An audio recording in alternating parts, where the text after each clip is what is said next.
자, 관세음보살 그림과 관련해서 관음보살도와 관련해서 특징적인 그림이 우리나라에 있어요. 그 고려불화에 세 점이 있는데 그게 관음지장 병립도라고 관세음보살과 지장보살이 이렇게 나란히 서 계시는 그림이에요.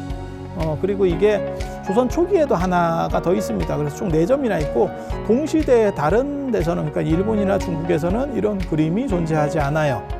고려불화의 그 시기에, 그러니까는 1300년대, 그 다음에 1400년대 조선 초기까지의 고려불화의 어떤 한 특징적 그림인데 굉장히 재밌습니다.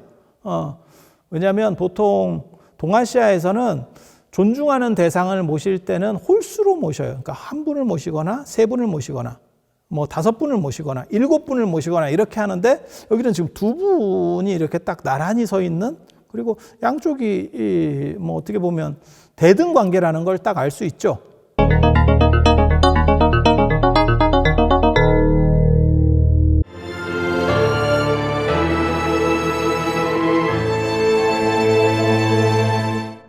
이렇게 모시는 구조들이 존재하는데, 이것과 관련해서 이게 원래 원판은 중국에서 유행하는 거예요.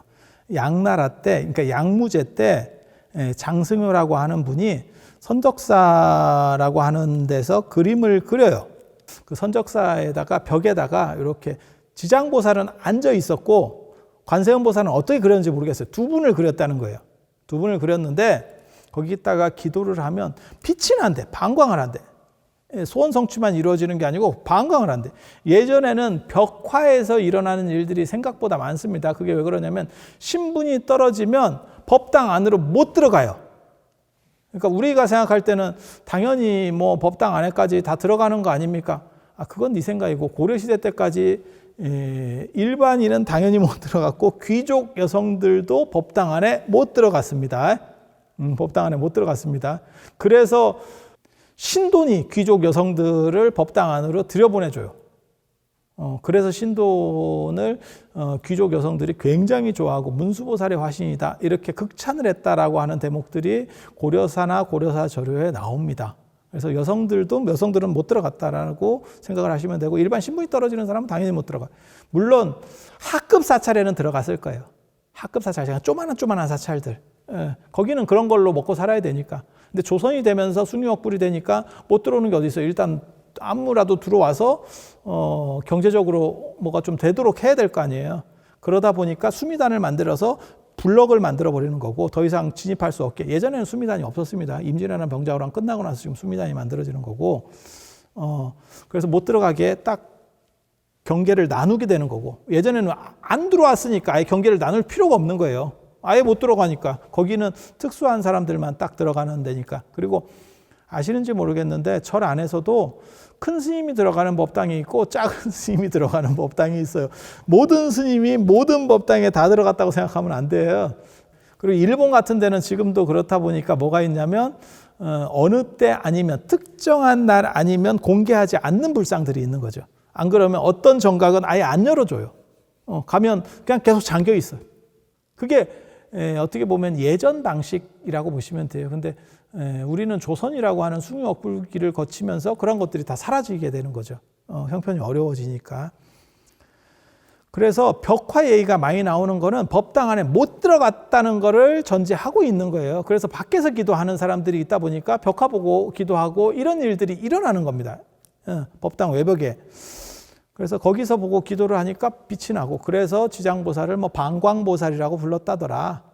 그런데 이때의 지장보살은 지금 우리가 생각하는 것처럼 사후세계의 구제자, 명부세계의 구제자로서의 지장보살이 아니에요. 관세음보살과 같이 투탑 체제입니다. 그래서 이 현세적인 것들을 구원해 주는 보살이에요. 그래서 애못 낳는 거, 그 다음에 뭐 풍랑을 만나는 거, 뭐 이런 것들을 구제해 줬다라는 이야기들이 나와요. 사후세계 구제 얘기는 나오지 않습니다.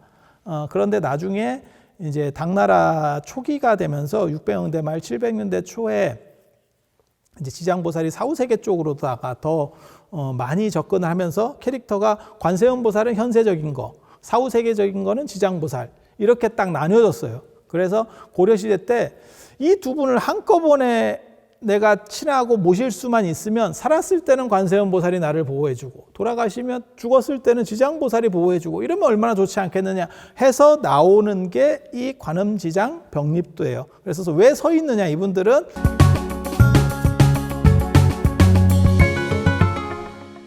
서 있다는 거는 능동적으로 작동하고 있다는 뜻이에요. 그래서 나를 위해서 이렇게 계속 케어해준다 라고 생각을 하시면 돼요. 그래서 앉아 있으면 움직이기가 쉽지 않고 그래서 발 자세를 자세히 보면 발이 가지런히 이렇게 딱 서 있는 게 아니고 약간 리듬감 있게 서 있어요. 그거는 움직인다라고 하는 뜻이에요. 그래서 연화자도 그냥 앉아 있는 자대가 아니고 저런 걸 연화족자라 그래요. 연꽃으로 된 발받침 자대. 그래서 움직인다라고 하는 걸 상징하는 거예요. 그래서 두 개가 나눠져 있죠. 마치 설피 같은 거 신은 것처럼.